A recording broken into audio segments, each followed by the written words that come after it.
आज का दिन बहुत अच्छा था। अब घर जाकर अम्मी को सब बताऊंगी। अरे तुम क्यों रो रहे हो? मेरी किताबें गिर गई। कोई बात नहीं, मैं तुम्हारी मदद कर देती हूँ।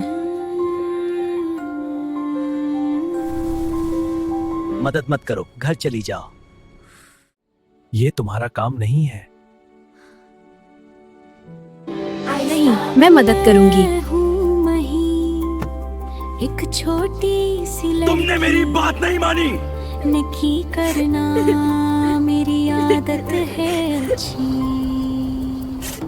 अगली बार देखूंगा। दोस्ती, सच्चाई और प्यार।